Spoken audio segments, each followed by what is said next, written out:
Bismillahirrahmanirrahim. Assalamualaikum warahmatullahi wabarakatuh.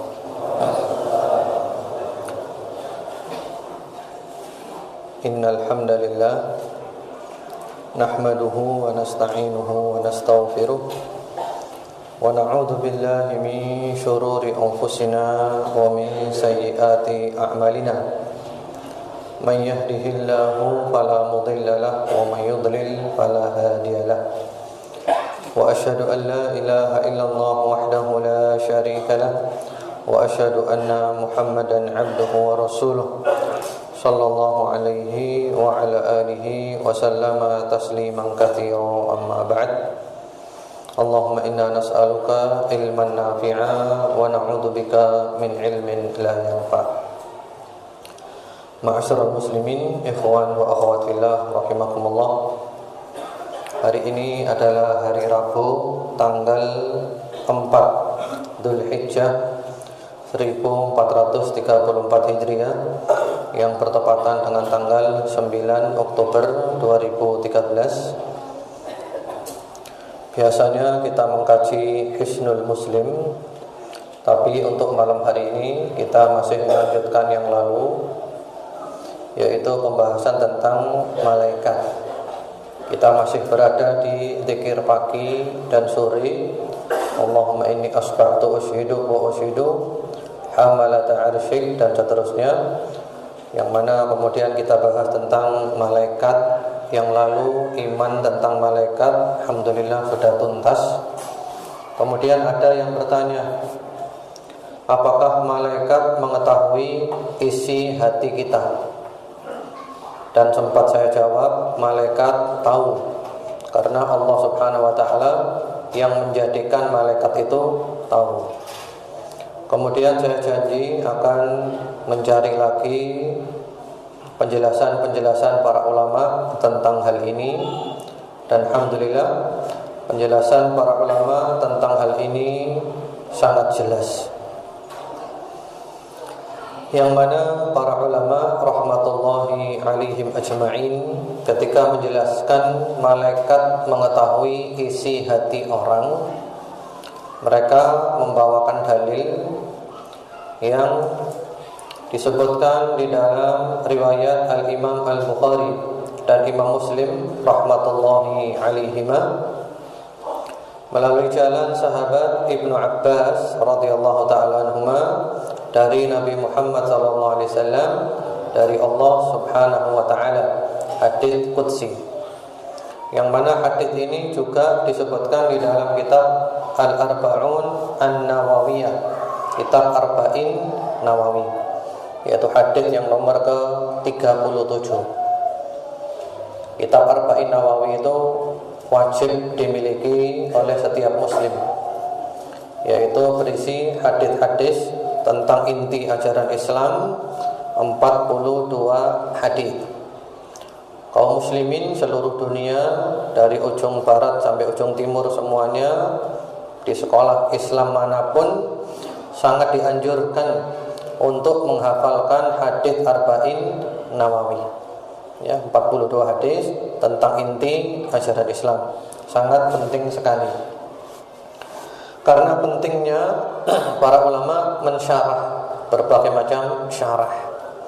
Di antara syarah yang cukup besar, lengkap dan memuaskan adalah syarah dari Al-Hafidz Ibnu Rajab rahimahullah ta'ala yang berjudul Jami'ul Ulum wal Hikam, yang alhamdulillah sudah ada terjemahannya, dan saya sudah memeriksa terjemahan itu cukup bagus, menjaga keotentikan, diterbitkan oleh Darul Falah Jakarta, ya, penerbit Darul Falah Jakarta, dengan judul Panduan Ilmu dan Hikmah.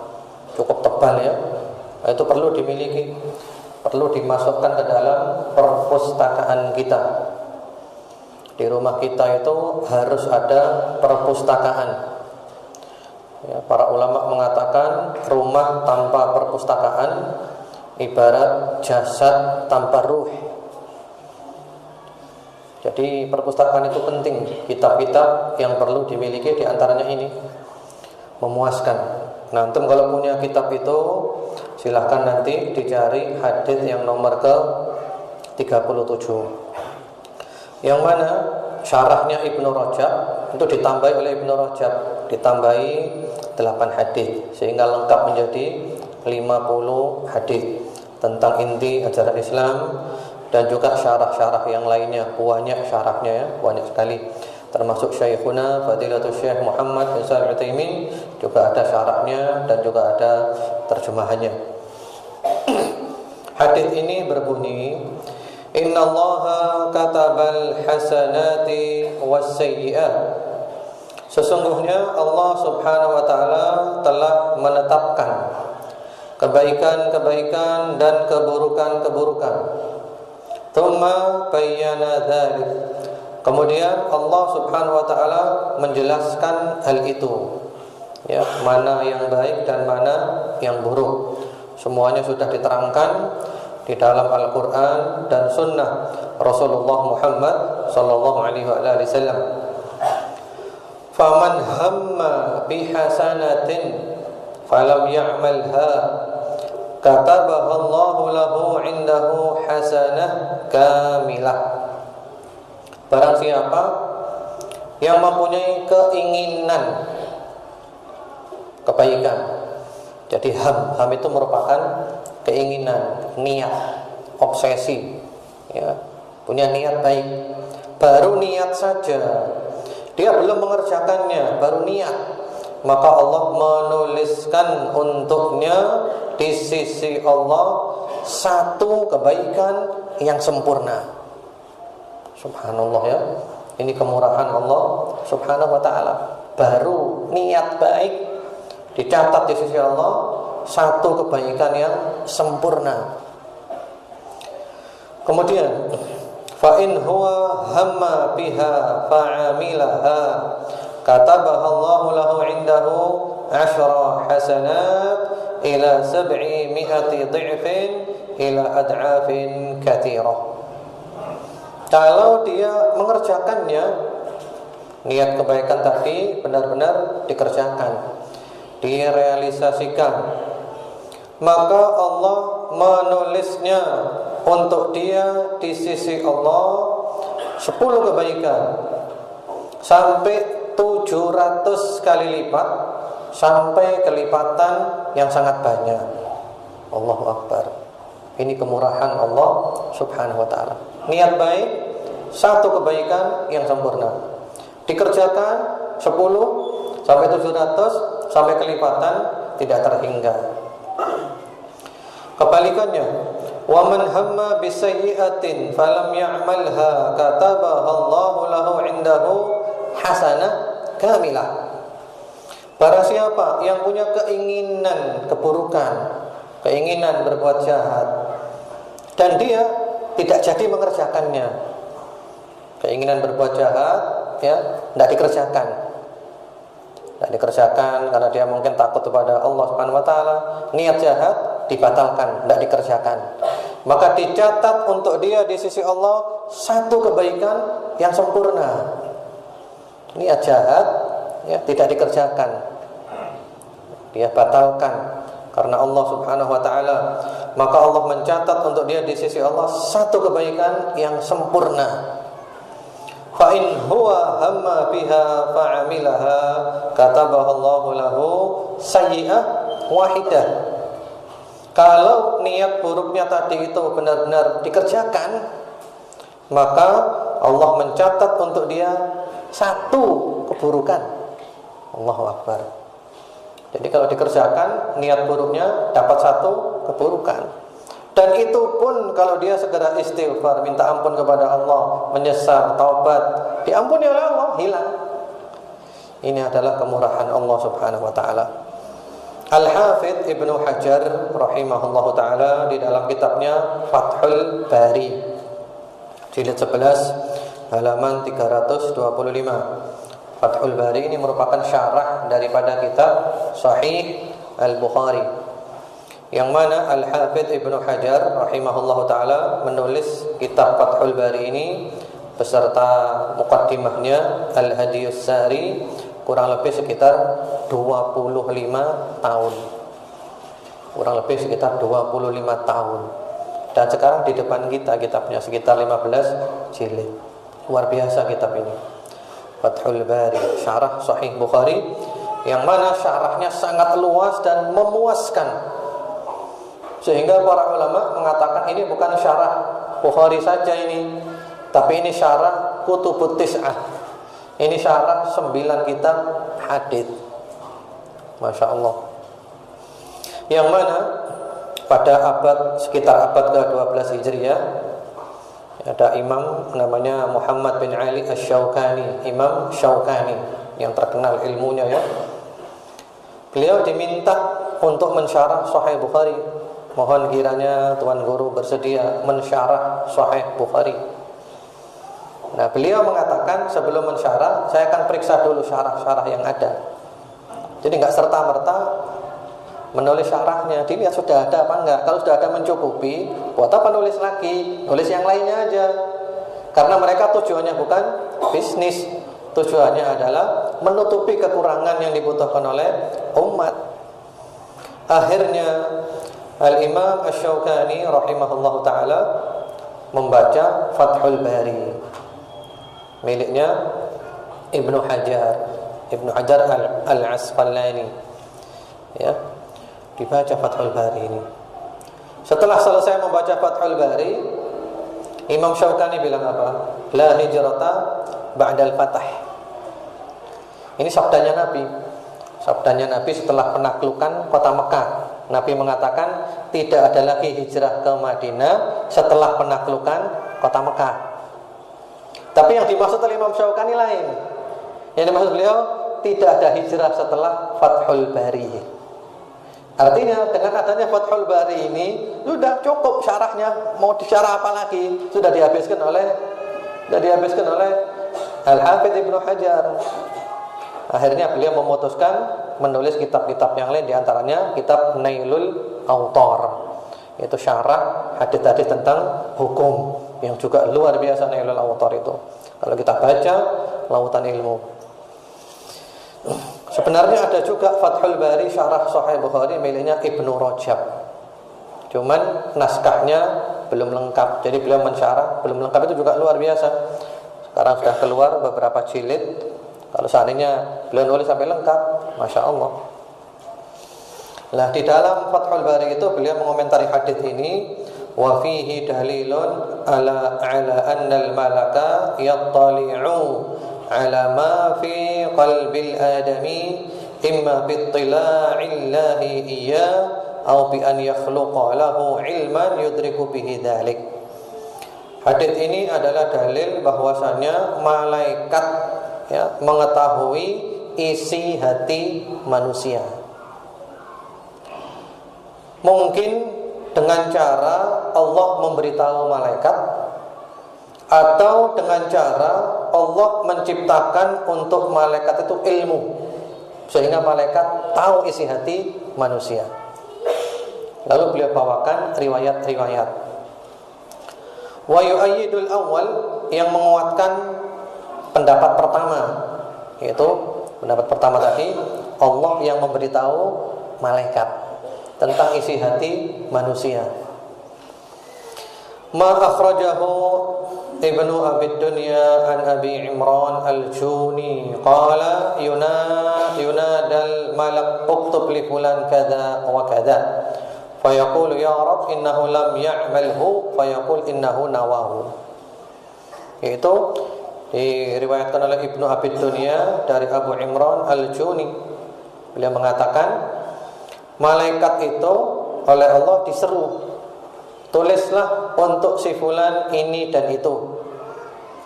Lalu malaikat mengatakan, wahai Allah, dia kan belum mengerjakan.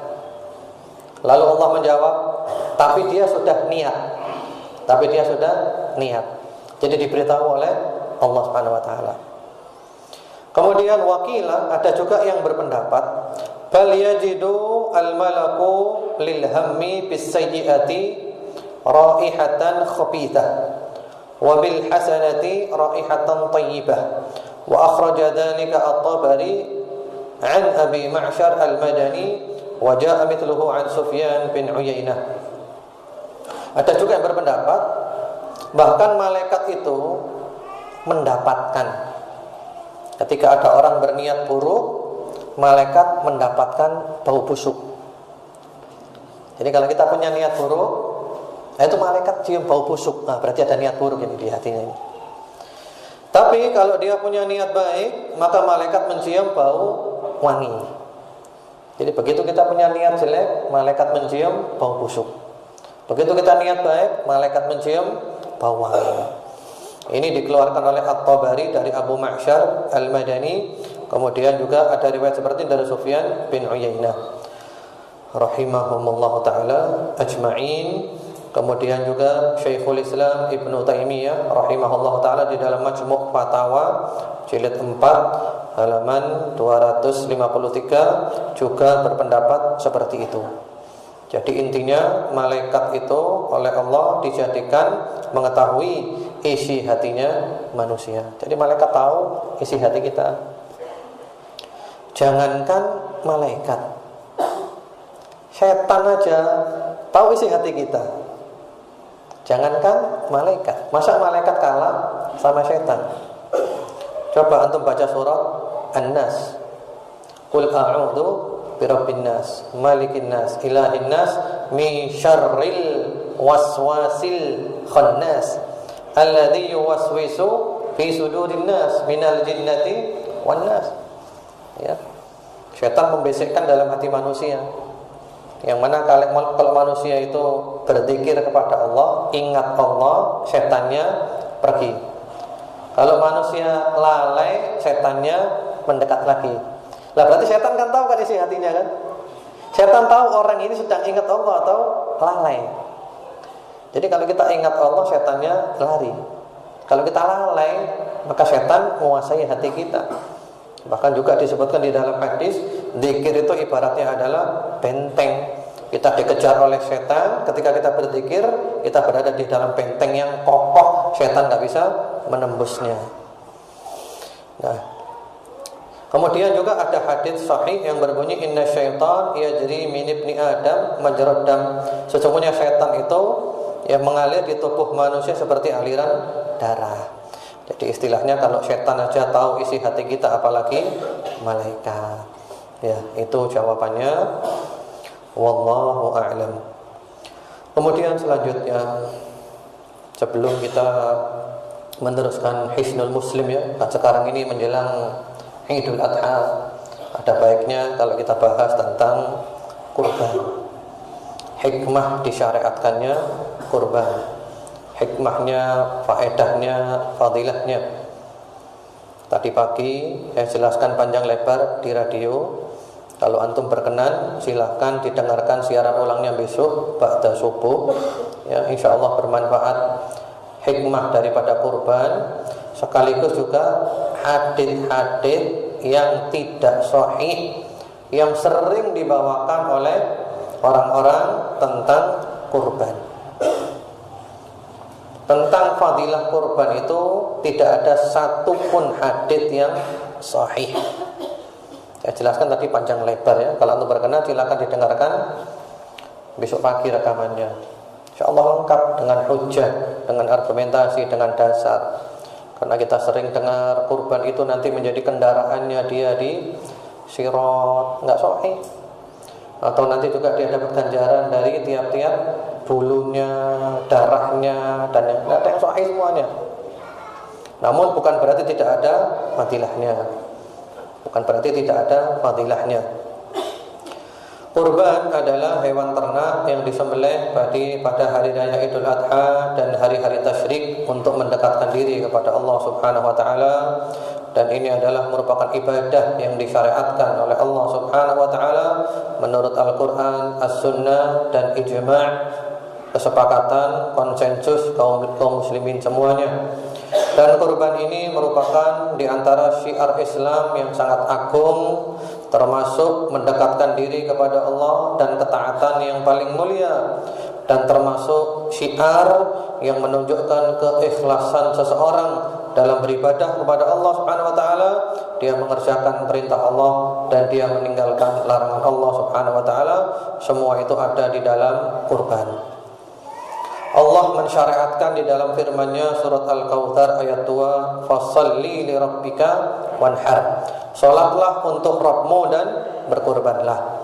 Kemudian juga di dalam surat Al-Hajj ayat 36, "Wal budna ja'alnaha lakum min sya'airillah." Dan hewan-hewan kurban itu kami jadikan untuk kalian sebagai syiar Allah. Hukumnya adalah sunnah muakkadah, sunnah yang sangat ditekankan dan dibenci kalau kita meninggalkannya padahal kita mampu atasnya. Rasulullah Muhammad SAW di dalam riwayat Bukhari Muslim disebutkan selalu mengerjakan kurban setiap tahun. Bahkan beliau bersabda, "Man kana lahu sa'ah wa lam yudhi fala yaqrabanna musallana." Barang siapa yang mempunyai kelapangan rezeki dan dia tidak mau berkurban, jangan mendekati musalla kami. Ini hadis yang sahih riwayat Al-Baihaqi dan yang lainnya, dan ini ancaman yang keras. Bahkan para ulama mengatakan kalau seseorang tidak punya uang, ya, dianjurkan untuk hutang dulu demi melaksanakan kurban.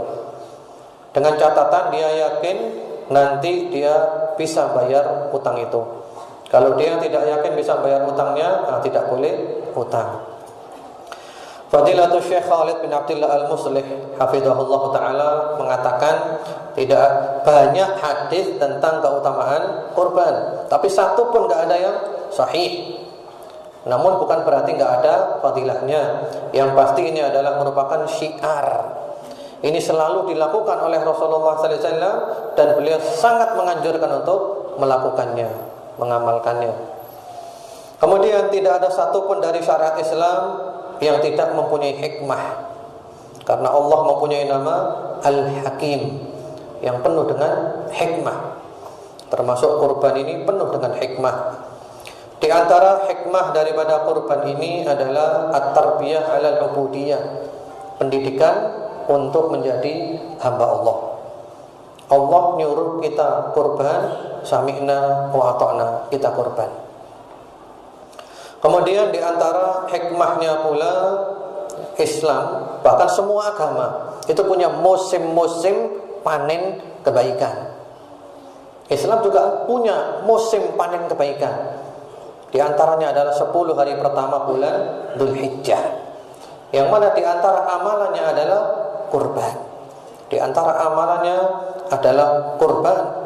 Sehingga para ulama mengatakan sedekah dengan uang senilai hewan kurban, ya, itu masih kalah afdal dengan kurban. Jadi lebih afdal kurban daripada sedekah dengan uang senilai hewan kurban pada hari-hari ini loh ya, yaitu Idul Adha tanggal 10 dan hari-hari tasyrik 11, 12, 13, yaitu bulan Dzulhijjah. Kemudian ma'asyiral muslimin, ikhwan wa akhwat fillah rahimakumullah, kurban ini bukan hanya disyariatkan bagi umat Islam sekarang saja. Setiap umat itu selalu ada syariat kurban. Jadi kalau orang-orang Nasrani, Yahudi, atau ada orang-orang Barat ya yang mengatakan Islam itu agama enggak apa namanya, peri kemanusiaan, kurban itu atau peri kebinatangan, ya. Islam itu gimana sih? Kok tega-teganya hewan disembelih sekian banyak? Ya, seperti itu. Nah, kita katakan ini bukan hanya Islam, semua agama juga melaksanakan ini. Semua agama juga melaksanakan ini. Semua agama. Allah berfirman di dalam surat Al-Hajj ayat 34, "Wa likulli ummatin ja'alna masakan liyadhkuru ismallahi 'ala ma razaqahum min bahimatil an'am." Tiap-tiap umat Allah mensyariatkan kurban.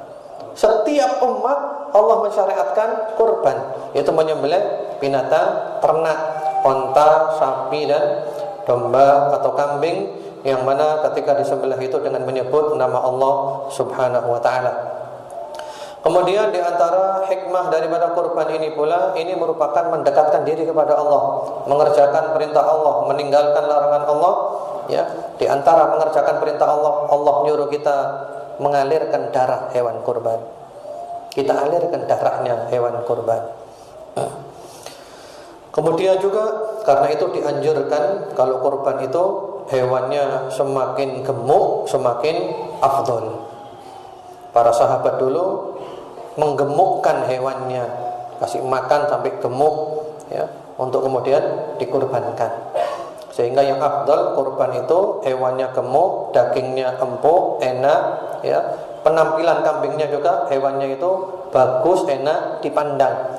Seperti kambing yang dijadikan oleh Rasulullah sallallahu alaihi wasallam untuk kurban, yaitu kabsyain, aqranain, amlahain, 2 ekor kambing jenis domba yang bentuknya bagus dan mempunyai tanduk. Ya, kalau sekarang ini kalau kita mau lihat seperti apa kira-kira ya, kurang lebih seperti domba-domba yang ada di mana di Jawa Barat itu, di Garut ya, di Garut itu banyak domba jenis itu. Jadi kambing jenis domba kibas ya, putih bersih ya. Kemudian di kakinya, di wajahnya itu ada hitamnya dan punya tanduk. Nah, itu mahal harganya, tapi itu paling afdal untuk kurban. Dengan catatan juga dagingnya empuk dan lezat. Karena itu ada riwayat Rasulullah sallallahu alaihi wasallam itu hewan kurbannya mauju'en. Mauju'en itu dikebiri. Jadi mengebiri kambing itu tidak apa-apa. Karena kalau tidak boleh berarti Rasulullah tidak melakukan. Karena Rasulullah menyuruh kita sayang kepada hewan. Karena katanya kalau dikebiri itu dagingnya tambah lezat. Kemudian juga mendekatkan diri kepada Allah dengan menyembelih hewan kurban termasuk amalan yang paling afdal untuk mendekatkan diri kepada Allah Subhanahu wa taala, sehingga Allah selalu gandeng dengan salat. Fasholli li rabbika wanhar, salatlah dan berkurbanlah. Kemudian juga di dalam surat Al-An'am 162, qul inna salati wa nusuki wa mahyaya wa mamati lillahi rabbil alamin. Salatku dan nusuk. Nusuk itu secara khusus maknanya adalah kurban. Kemudian juga kurban ini merupakan syiar agama dan kita mendapatkan ganjaran daripadanya. Dan kurban ini juga merupakan bukti tauhid. Kita menyembelih hewan kurban dengan mengucapkan bismillah, Allahu akbar. Kita persembahkan untuk Allah Subhanahu wa taala, dan kurban ini ibadah yang agung. Karena itu jangan main-main masalah kurban. Disebutkan di dalam hadis ada orang masuk surga gara-gara lalat. Ada orang masuk neraka gara-gara lalat. Wah, kok bisa? Lalu diterangkan oleh Rasulullah Muhammad SAW, ada 2 orang masuk satu daerah.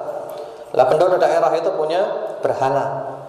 Siapapun tidak boleh lewat daerah itu kecuali harus kurban dulu untuk berhala itu. Dihentikan 2 orang itu, ayo kurban dulu. Yang satu mengatakan, oh saya nggak punya uang untuk beli hewan kurban. Lalu mereka mengatakan, qarib walau dubaban, kamu kurban walaupun seekor lalat. Lalat nggak apa-apa. Yang penting kamu persembahkan dengan ikhlas untuk berhala ini. Dianggap enteng, ya kan? Lalat aja nggak masalah sudah. Dengan ikhlas dia persembahkan lalat. Gimana cara nyembelihnya lalat itu? Ya. Dengan ikhlas dia persembahkan lalat. Akhirnya mereka membolehkan orang ini untuk lewat, dan orang ini masuk neraka. Syirik, menyekutukan Allah. Yang satunya lagi disuruh kurban, kamu kurban dulu. Dia mengatakan, ma kuntu li uqarriba li ahadin ghairallah atau kama qala. Aku tidak mau kurban untuk siapapun selain Allah. Lalat saya enggak mau. Walaupun lalat saya enggak mau. Akhirnya dia dibunuh dan dia masuk ke dalam surga. Jadi kurban ini bukan main-main. Jadi kalau kurban untuk selain Allah itu dosanya luar biasa, kafir. Ya, kurban untuk apa misalnya? Kan banyak ya. Untuk mau bangun gedung, ya. Biasanya apa? Kepalanya kerbau ya, kepalanya kerbau nyembelih untuk siapa itu? Kalau untuk gedung-gedung itu nama setannya siapa? Ngiroro gitu. Lain ya. Itu nanti apa namanya? Kepala kerbaunya ditanam. Ini syirik akbar, ini syirik akbar, keluar dari Islam, harus taubat kepada Allah Subhanahu wa taala. Kemudian di antara hikmah daripada kurban ini pula merupakan bukti ketakwaan kepada Allah Subhanahu wa taala. Karena itu Allah berfirman di surat Al-Hajj 37, la yanalallaha luhumuha wala dima'uha walakin yanaluhut taqwa minkum. Yang sampai kepada Allah bukan dagingnya, bukan darahnya. Yang sampai kepada Allah adalah ketakwaan orang yang berkorban, keikhlasan orang yang berkorban. Kemudian juga korban ini merupakan syukur kepada Allah. Karena kita oleh Allah dibolehkan makan hewan ternak, dihalalkan. Maka kita bersyukur kepada Allah dengan berkorban. Allah berfirman di surat Al-Hajj 36, "Kadzalika sakharnaha lakum la'allakum tashkurun." Demikianlah kami tundukkan hewan ternak itu untuk kalian supaya kalian bersyukur kepada Allah Subhanahu wa taala.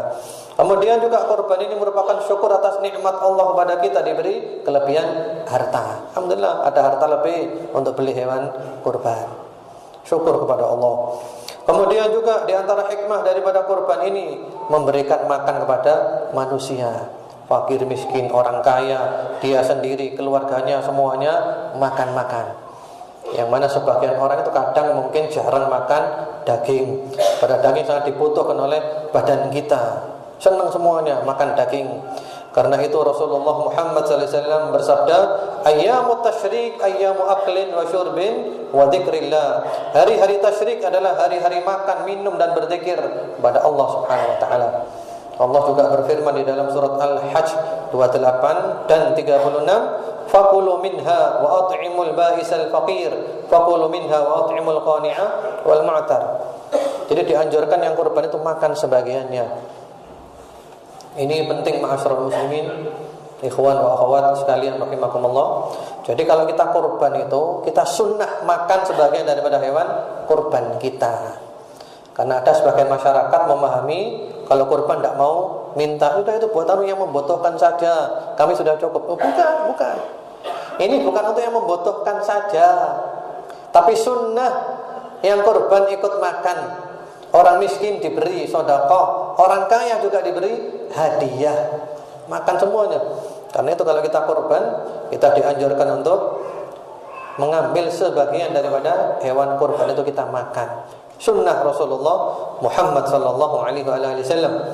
Kemudian dengan ibadah kurban ini pula kita jadi mengikuti dua kekasih Allah Subhanahu wa taala, Nabi Ibrahim dan Rasulullah Muhammad sallallahu alaihi wasallam. Kita juga teringat cerita Nabi Ibrahim ketika menyembelih putranya Ismail. Nabi Ibrahim lama tidak punya anak. Oleh Allah ditakdirkan punya anak Ismail. Anaknya tumbuh, lucu, betapa senangnya ayah ini. Lalu oleh Allah diuji, sembelih anakmu. Nabi Ibrahim melaksanakan perintahnya, sami'na wa ata'na. Dia lebih mengedepankan cintanya kepada Allah daripada cintanya kepada buah hatinya. Disembelih, ternyata oleh Allah diganti dengan wa fadainahu bidzibhin azim, surah As-Saffat. Ya. Oleh Allah diganti dengan sembelihan yang besar, yaitu domba. Jadi ini kalau kita lihat ya, ini menyembelih cintanya kepada selain Allah. Diuji cinta mana, milik Allah atau milik anak? Ternyata tetap milik Allah Subhanahu wa taala, berhasil, sukses. Kemudian juga ketika ada peristiwa kurban ini pula kita ingat dua putra Nabi Adam yang oleh Allah diperintahkan untuk kurban. Diabadikan oleh Allah di surat Al-Maidah 27, "Watlu 'alaihim naba'a ibnai Adama bil haqq idz qarraba qurbanan fatuqbila min ahadihima wa lam yataqabbal minal akhar qala la aqtulannak qala inna ma yataqabbalu Allahu minal muttaqin." Dan ingatlah, ceritakan ya, berita tentang dua putra Nabi Adam. Siapa namanya? Qabil dan Habil. Ini berita yang benar, cerita yang benar. Kedua-duanya mempersembahkan kurban untuk Allah Subhanahu wa taala, untuk mendekatkan diri kepada Allah. Ternyata yang diterima oleh Allah Subhanahu wa taala adalah kurbannya Habil, karena dia bertakwa kepada Allah, dia ikhlas, dia persembahkan yang terbaik. Sementara kurbannya Qabil enggak diterima oleh Allah, karena dia enggak takwa, enggak ikhlas, asal-asalan. Lalu kemudian Qabil hasad, ya, Qabil hasad kepada Habil, aku akan bunuh kamu. Sementara Habil tidak melayani. Habil mengatakan yang diterima Allah itu adalah kurbannya orang yang bertakwa. Jangan salahkan aku. Karena itu kurban ini penting didasari dengan ketakwaan kepada Allah Subhanahu wa taala, keikhlasan supaya diterima oleh Allah Subhanahu wa taala. Kemudian di antara hikmah daripada kurban ini pula menyerupai orang haji. Orang haji tamattu, haji qiran, mereka juga terkena hadiyu, nyembelih kambing, maka kita niru mereka kurban udhiyah. Kemudian juga menyerupai orang haji pula dalam sebagian larangannya ketika ihram, yaitu orang yang mau kurban mulai tanggal 1 Dzulhijjah dilarang memotong kukunya, rambutnya, dan mengambil daripada kulitnya mirip dengan orang ihram, sampai hewannya disembelih supaya, karena orang haji itu kan dipuji oleh Allah diantaranya karena syu'tan ghubran. Syu'tan ghubran itu rambutnya kusut, tubuhnya penuh dengan debu. Istilahnya orang haji itu identik dengan acak-acakan, identiknya gitu kan. Nah, mereka sibuk dengan amalan haji. Nah, demikian pula orang kalau tidak memotong kuku, rambut, ya, kulit selama 10 hari kurang lebih, ya, berarti kan seakan-akan seperti orang yang acak-acakan gitu. Itu terpuji karena itu dengan niat ibadah kepada Allah Subhanahu wa taala. Ya, itulah ma'asyiral muslimin, ikhwan wa akhwat fillah rahimakumullah, di antara hikmah daripada kurban. Namun sekali lagi bahwasanya tidak ada satupun riwayat yang sahih tentang fadilah kurban secara khusus. Fadilahnya ini itu macam-macam, enggak ada. Enggak ada. Kalau antum berkenan, monggo silahkan disetel radionya 100,5 FM besok ba'da subuh, mudah-mudahan bermanfaat, sehingga kalau ada orang punya keyakinan gitu, antum bisa menjelaskan, oh itu hadisnya tidak sahih, ya, itu hadisnya tidak sahih. Lalu itu yang bilang tidak sahih kan Albani, tidak, bukan hanya Albani, banyak saya sebutkan semuanya, Ibnul Jauzi ini itu macam-macam, ya. Itu kalau bagi orang yang alergi Albani. Padahal ilmu itu tidak ada alergi, ya. Ilmu itu harus sportif. Benar adalah benar, salah adalah salah. Siapapun kalau benar ya benar, siapapun kalau salah ya salah. Itu sportif namanya. Wallahu alam. Itu dulu. Semoga bermanfaat. Sekarang kita buka sesi tanya jawab.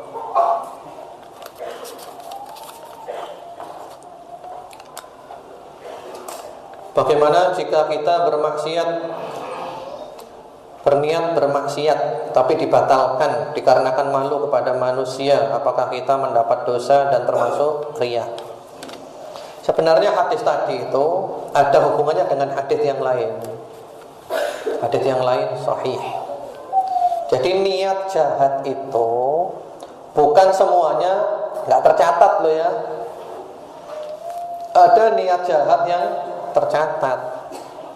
Tadi kan dia punya niat jahat, kemudian oleh dia dibatalkan, ya, dibatalkan karena Allah, nggak dikerjakan. Dapat apa tadi? Kebaikan yang sempurna. Tapi kalau dia sudah benar-benar niat jahat, benar-benar niat, sudah ditanamkan di hatinya, tinggal nunggu kesempatan saja. Itu tercatat itu, bukan nggak tercatat, tercatat. Ada hadisnya, innamad dunya li arba'ati nafar. Dunia itu milik 4 kelompok manusia. Kelompok yang pertama adalah orang yang oleh Allah diberikan ilmu dan harta. Ilmunya diamalkan, hartanya didermakan. Sedekah, nyambung tali silaturahim, Masya Allah. Fahuwa bi ahsanil manazil indallah. Ini adalah orang yang kedudukannya paling baik di sisi Allah. Orang yang kedua, orang yang oleh Allah diberi ilmu dan tidak diberi harta, tapi dia punya niat, kalau saya punya uang, punya harta, saya akan niru orang yang pertama tadi. Maka fahuwa biniyatihi wa huma fil ajri sawa. Yang kedua, dapat dari niatnya, dan kedudukan dua orang itu di sisi Allah sama. Yang ketiga, orang yang oleh Allah diberi harta dan tidak diberi ilmu. Kaya, nggak ada ilmu, nggak mau belajar, nggak mau ngaji, nggak mau ke Al-Ghifari, ya kan? Maka dia membabi buta dalam hartanya. Hartanya dibuat foya-foya, ini itu senang-senang saja, ya, macam-macam ya. Maka dia ini fahuwa bi aswa'il manazil indallah. Orang ini adalah orang yang buruk kedudukannya di sisi Allah Subhanahu wa taala. Orang yang keempat, oleh Allah tidak diberi ilmu dan tidak diberi harta. Sudah bodoh, miskin. Wis melarat, bodoh. Sudah gitu niatnya jelek. Kalau saya punya harta, saya mau niru orang ketiga tadi. Saya kepingin foya-foya. Apa yang enggak kepingin? Ya, mau nyoba-nyoba Inex, ya, yang jenis baru, atau sabu-sabu model baru. Ya, pokoknya dia punya niat jahat seperti itu. Dan niat tinggal nunggu kesempatan aja. Enggak ada kesempatan, miskin terus sampai mati miskin. Maka apa? Fahuwa fil wizri, apa namanya? Fahuwa biniyatihi wa huma fil wizri sama. Dia mendapatkan dari niatnya, dosanya sama. Ini kasihan ini. Nomor 3 masih menikmati. Ini gak menikmati apa pada dosa ya. Ya, jadi gak semuanya niat itu gak tercatat loh ya. Apalagi meninggalkan karena manusia. Berarti bukan karena Allah meninggalkannya. Ya masih untung dia punya malu, berarti orang yang beriman. Iya kan? Masih punya malu. Al-haya'u syu'batun minal iman. Malu adalah cabang daripada iman. Alhamdulillah masih punya iman. Cuman berbeda dengan orang yang membatalkan niatnya karena Allah. Ini membatalkan karena manusia. Alhamdulillah masih punya iman, punya malu. Tapi tentu tingkatannya tidak sama dengan orang yang membatalkan maksiatnya karena Allah Subhanahu wa taala.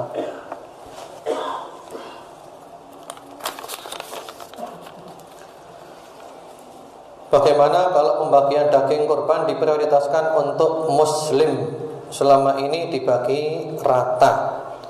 Apa perlu dipertimbangkan sikap si penerima atau non muslim madorotnya? Kurban itu kan juga ada sodakohnya kan, dan sodakoh kepada orang kafir itu hukumnya boleh. Jadi daging kurban diberikan non muslim itu boleh ya. Hanya saja seandainya orang Islam lebih membutuhkan, tentu diprioritaskan. Tapi kalau ada lebih non muslim diberi juga boleh, tidak masalah. Sebagian ulama menganjurkan dibagi 3. Sepertiga dimakan sendiri, sepertiga untuk orang miskin sedekah, sepertiga untuk orang kaya hadiah. Dari mana asalnya hewan kurban yang disembelih Nabi Ibrahim? Syukron, dari Allah itu. Dari Allah. Jadi oleh Allah diganti dengan wa fadainahu bidhibhin 'adzim, diganti oleh Allah dengan domba yang gemuk sekali, yang besar.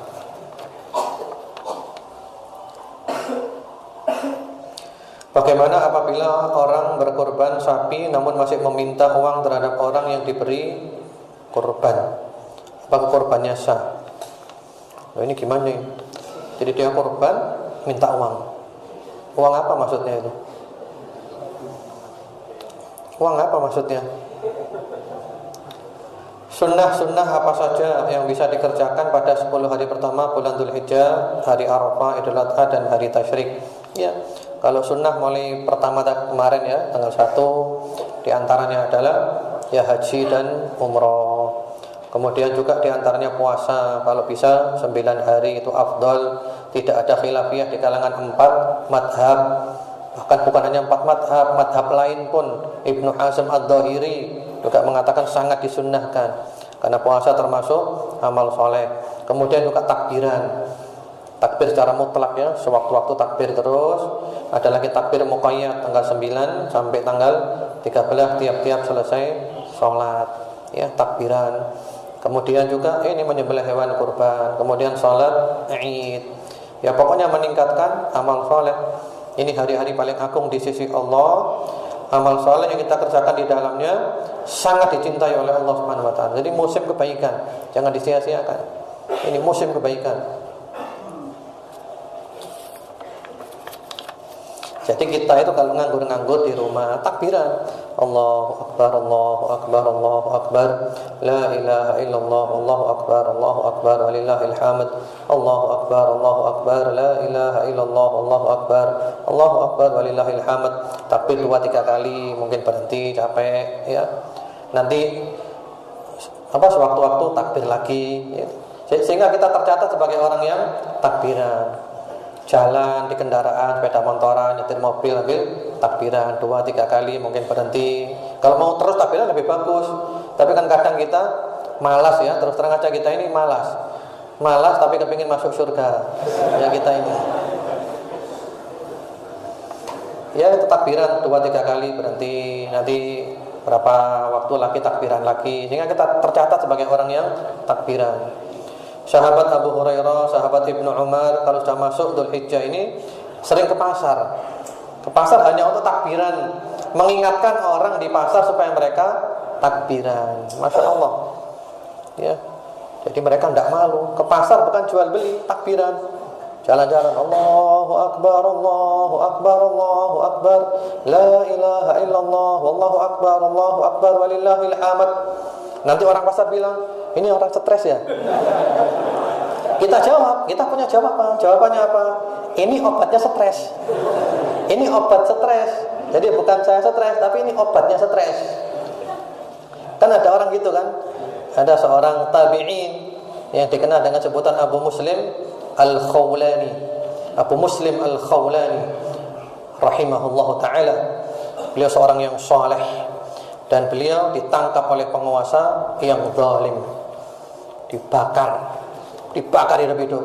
Subhanallah, utuh seperti Nabi Ibrahim, utuh. Sehingga sahabat Umar ibn al-Khattab radhiyallahu ta'ala anhu ketika bertemu dengan Abu Muslim Al-Khawlani sangat senang. Sahabat Umar ibn al-Khattab mengatakan, Alhamdulillahilladzi arani qabla an yumitani man fu'ila bihi kama fu'ila bi Ibrahim alaihi salam.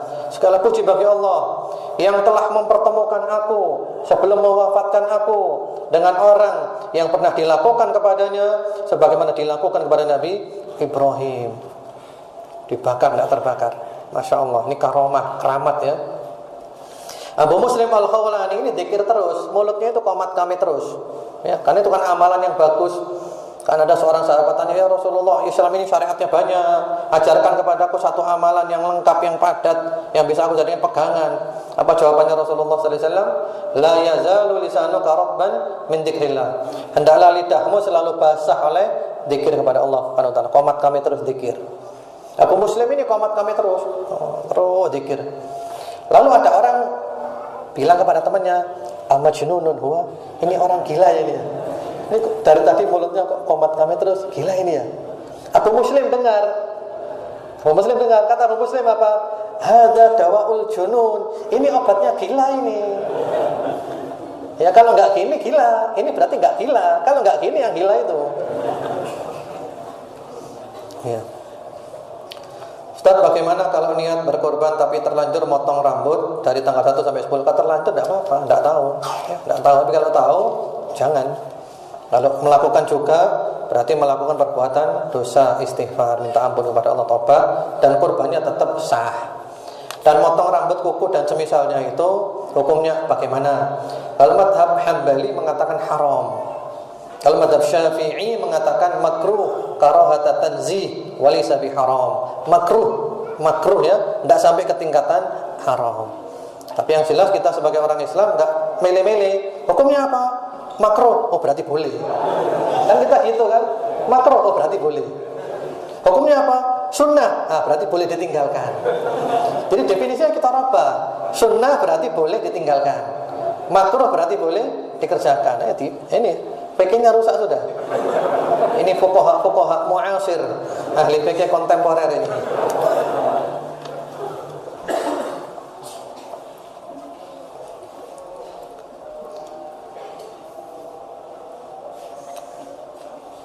Pak Ustadz, jika di pengajian seperti ini ada yang asyik main game atau apa ini, sinsan ya,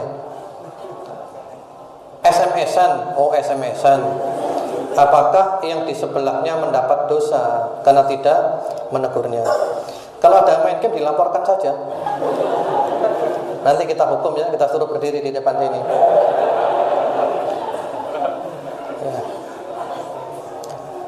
Ya, mosok wis gede-gede main game di pengajian. Mosok pantes arek. Kalau anak kecil mungkin nggak ngerti ya. Kalau sudah gede-gede gini ya gimana? Ya saya tidak bisa mengomentari. Antum jawab sendiri aja. Seperti apa itu? Pengajian main game. Subhanallah. Tapi kita husnudzon saja, mungkin ini maksudnya anak kecil mungkin. Maksudnya anak kecil. Belum akil balik.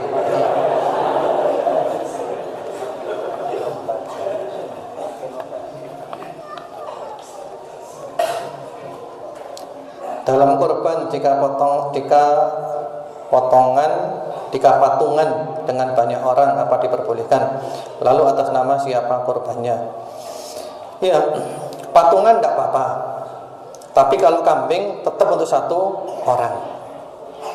Kalau sapi boleh untuk 7 orang maksimal, 7 orang. Ya atas nama salah satu. Kalau kambing salah satu di antara yang patungan itu. Untuk dia 1 orang itu dan keluarganya ikut mendapatkan ganjaran. Kalau sapi atau onta maksimal 7 orang. Apakah boleh berkorban atas nama instansi? Nah ini salah kaprah. Ya, korban atas nama instansi. Instansi itu enggak ghairul mukallaf. Instansi itu enggak wajib korban. Instansi itu enggak wajib sholat, enggak wajib puasa. Instansi itu benda, bukan manusia, bukan jin. Jadi nggak ghairul mukallaf. Jadi kalau korban untuk instansi ini korbannya perusahaan apa? Perusahaan Mekah misalnya gitu aja ya, perusahaan Mekah. Nanti kalau korban gimana nyebutnya? Bismillah Allahumma taqabbalin perusahaan Mekah. Ya. Enggak, korban itu untuk orang, untuk pemilik perusahaan. Nah, enggak apa-apa. Ini korbannya pemilik perusahaan. Tapi kalau korban atas nama instansi itu, nah, instansi itu bukan apa namanya, bukan yang diberi beban mengerjakan kewajiban. Ghairul mukallaf. Jadi korban untuk instansi itu salah kaprah itu. Kalau pemilik instansi, nah, tidak apa-apa. Buku panduan berkorban apa yang sesuai Al-Quran dan As-Sunnah. Syekh Utsaimin itu punya buku panduan yang sangat bagus. Beliau punya buku besar dan telah diringkas berjudul talkhis kitab adha ahkamil udhiyah wa zakah. Dan itu ada terjemahannya. Cuman saya lupa penerbitnya apa itu. Ada yang tahu penerbitnya apa? Ada terjemahannya kok. Atibian. Itu kalau untuk miliki perlu itu. Lengkap, sistematis, gampang dipahami dan penting. Dan penulisnya adalah ulama yang dijadikan panutan seluruh dunia.